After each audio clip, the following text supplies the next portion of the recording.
The impact of war on life in Nazi Germany. First of all, we're going to be looking at the population's morale, the German population's morale, and how the war affected them. Remember, this is a period of total war, something that even in the devastation of the First World War, the general German population had not experienced. And it did directly impact on the morale of the German people, which is something that Hitler himself had predicted going as far back as 1920. In 1939, the SD, or the Sicherheitsdienst, they were the security wing of the Nazi part in the SS, were instructed to produce regular reports on the morale of the people for the regime. The point there was that they not only were they spying on the people, but they could keep an eye on what they was being said and possibly even react to that if enough people were saying a similar sort of thing. At different phases of the war, the morale whether went up or down. Now, for obvious reasons, at the beginning of the war, when for the Nazis and the Germans, the war was going very successfully with the invasions of Poland, Norway, Denmark, Holland, Belgium, and France. Morale was high. However, when the British started bombing the German cities, which is something that the Nazis had said couldn't happen, morale began to take a dip. And then came Hitler's decision to invade the USSR and fight a war on two fronts. The war to the west was not so much an ideological war, but in a sense was a revenge war and a strategic war to try and get an upper hand. The war to the east was an ideological war. This was a war against Judenbolshevismus, or Jewish Bolshevism, and it was part of Hitler's plans for Lebensraum, for the living space for the German people. Not only were they destroying the Slavic people and the Jewish people and the Bolsheviks to the east, but they were creating Lebensraum. This was initially very successful, right up until the winter of 1941. The war was going very well on the east, and they were just on the outskirts of Moscow. However, as the winter progressed, the tide began to turn against the Germans. The Red Army pushed the Germans back. There were rising casualties, there was a severe strain on supply routes and munitions, and morale begins to decline.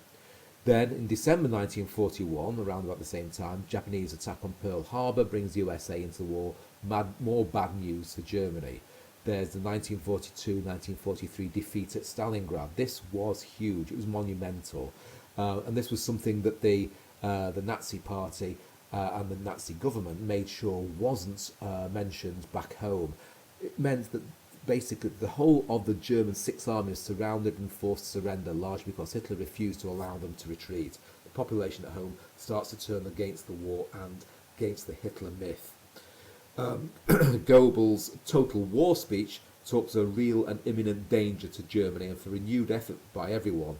And there's a slight upturn in morale. And to some extent, this is interesting. One of the questions is, why did the German people continue fighting even after the step backs after 1943, the sustained Allied bombing? Remember, in 1918, the Germans surrendered before the Allies marched into Germany. But they continue fighting with the Russians and the Western Allies, pushing the armies back. Why did they do that? Well, mainly because they thought they had nothing left to live for. They had to accept their fate. Basically, with all this information coming in from the SD, what they could do was keep an eye on, the Nazi regime could keep an eye on things like food and consumption. Keeping the population fed and having enough to eat was one of the key ideas. However, having said that, that was always going to be much more difficult as rationing took its toll and fewer goods were able to be supplied not only to the front but also to the home front. It was therefore important to keep the German population entertained throughout the war, and this was seen through the propaganda films that were being made in the German studios and by Goebbels himself. Remember, ideologically, women weren't allowed to fight, certainly not on the front, but also they weren't allowed to even do anything in the home front, in other words, work in the munitions factories. This was done mainly by Slavs and prisoners of war, or as they were known as the Ostarbeiter. There was the exploitation of the occupied territories. As much as possible, resources was taken from them, and that was part of the idea. Not only were they trying to get through the east and destroy Bolshevism, communism in the east, but also, especially the Sixth Army that was heading through Stalingrad, was to then descend through Iran to the oil fields and meet up with Rommel's Afrika Korps that was fighting through northern Africa and into the Middle East. The idea was they were then to meet up and they would secure the oil supplies, which would then be able to resource the German armies for the remainder of the war. There was also the use of intimidation and terror, both obviously of the populations that they took over, but also to some extent their home population. And there was an intensification of propaganda and the Führerkult, especially on the home front.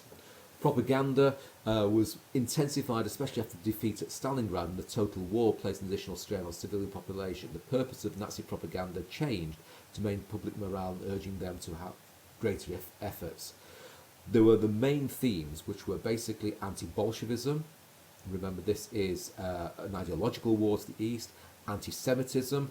This was again linked to the anti-Bolshevism because for the Nazis, Bolshevism and Judaism were linked. Strength and resolve despite the British air raids and then further later on the Allied air raids, and for its retaliation and revenge. The ideas of a new secret weapons like the V1 propagandized to keep hopes alive. Despite Goebbels' best efforts, belief in the Hitler myth declined considerably in the latter part of the war. His aura of a man who could do no wrong was fatally damaged following Stalingrad, and Hitler largely withdrew from public life, being rarely seen. He did, however, maintain a dedicated loyalty and respect of his own party members. This was, at the beginning of the war, what was very important was to ensure that there was no war on two fronts. Germany had faced this situation in the First World War and didn't want to go through this again.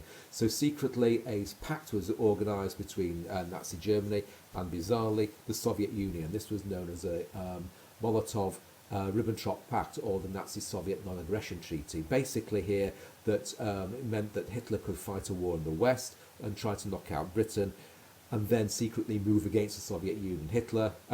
Stalin believed this would not be the case, and even when secret files were being passed on by the British services to Stalin that there was going to be a new front in 1941 against the Soviets, he refused to believe this, thinking it was propaganda by the British. Here we can see a poster just showing quite clearly what the war was in aid of, basically to not only knock out Stalin and communism, but also ensure greater prosperity at home. Here, this is what Hitler wrote in Mein Kampf in 1925. The acquisition of new soil for the settlement of the excess population possesses an infinite number of advantages, particularly if we turn from the present to the future. If land was desired in Europe, it could be obtained by and large only at the expense of Russia. Germany will either be a world power or there will be no Germany. Quite clearly, this is linked to his concept of Lebensraum, or living space. I don't want to go through all of this. It's very important you read through this and look at what the key ideas are here, and to some extent try and link it with the policies we've talked about previously. More propaganda posters here. Think about who these are aimed at. Look at the posters and look at the audience this was aimed at. We're going to look at different groups now fairly quickly and see how their morale changed in the war years. In the early years, the workers, there was a rapid increase of conscription to the armed forces. Obviously, this was needed for the Wehrmacht to be successful. Those workers who remained in the economy, therefore, had to be made to work harder, and the regime began to use foreign labour from conquered territories, both east and west. The decree of the conversion of the German economy to a war footing in September 1939 banned overtime payments, introduced work on a Sunday and compulsory night shift, going against, to some extent, some of the rights that they had gained under the Nazis in the mid to late 1930s under the DAF, which was the Nazi trade union, if you like. Large numbers of workers reacted through absenteeism, so much so that wage rates would increase and overtime payments would be introduced the following year. Then, in the years of total war, after the Soviet invasion, this led to a massive increase in the use of foreign slave labour in German factories, 4 million such workers by 1941. Obviously, by capturing so many Soviet prisoners of war, some of them would have immediately been taken into the sort of concentration camps, and the others taken to work, as I say, in the factories. After the defeat of Stalingrad, this put even more pressure on the workforce. All non-essential production stopped in favour of arms and munition. Non-essential small businesses were closed down and workers redeployed. Hours of work increased further, wages further reduced. Then a total ban on holidays imposed in 1944, and working week increased to 60 hours a week. The Hitler Youth were made compulsory in 1939, and there was little change in their activities in the early stages of the war except for necessity to help out with harvests. They maintained a primary task of indoctrinating boys to be soldiers and girls to be mothers. The evacuation of children from cities targeted by Allied bombers did begin from 1940, however. Then the age of conscription was reduced from 19 to 18 years in 41, then further to 17 in 43. Hitler Youth activity more clearly focused on actual military training, with military camps for them set up altogether where there was 120, supervised by the Waffen-SS. From June 43, 16 and 17-year-old boys directly conscripted into the Navy and Air Force's auxiliaries, and even by 1945 school children were fighting in the irregular army to protect Berlin from the advancing Russians. For women bore most of the hardships of the home front, rationing, queuing, bringing up children alone. Later on, despite Nazi ideology, some labour conscription. Rationing was introduced straight away in 1930 for essential foodstuffs, and fuels and allocation was based on strict age, occupation and race basis. And that's an important thing, race basis. Although rationing was introduced in Britain as well, it certainly wasn't based on race. For most of the war, basic supplies were good, but later shortages of coal, soap, shoes and washing powder did cause some discontentment. Then, in the latter period of the war, Hitler was extremely reluctant to allow even labour conscription for women until he had no other options, i.e. calling up women for work in the munitions factories. Only after the war, the start of the total war in 43-44, did Hitler relent and allow some female labour conscription. However, by 45, women did make up about 60% of the workforce, largely because all the men were off fighting. A small amount of women, about 500,000 maximum, were called up for military activities, and only in the very final stage of the war were they prepared for combat. Even at the end, women were largely restricted to secretarial and non-combative activities in the armed forces. Such was the strength of Nazi ideology.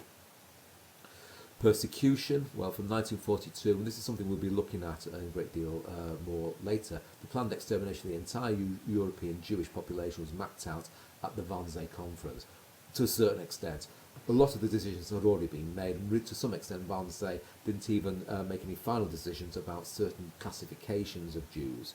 It was attended by 15 leading Nazis headed by Heydrich. This became known as the final solution to the Jewish problem. Heydrich aimed to have murdered 11 million Jews, and these to be transported across Europe to extermination camps in the east. Europe would be combed of Jews from east to west, as he said. Planned in incredible detail, the plans led to the extermination of about 6 million European Jews between 42 and 45. This in spite of the fact that they were fighting a war as well. A lot of supplies and transportation was geared towards this, which was much more needed, obviously, at the front. Morale. By the spring of 44, the SD were reporting a depressed and downbeat mood amongst the German people as a result of further defeats and retreats in the east, massive Allied bombing of German cities, and the failure to defeat Britain. In June 44, the Allied landings at Normandy added to the gloom. Bombing was obviously had a major impact, especially of the firebombing of places like Dresden and of Berlin. We haven't got time really to have a look at all that. Do make your notes from that as you go through this. We can see here a map of the movements of the Red Army throughout from the east, going through Germany. As they marched through, as you can see there, it was right the way through Germany. There was some resistance, which I'll have a look at later.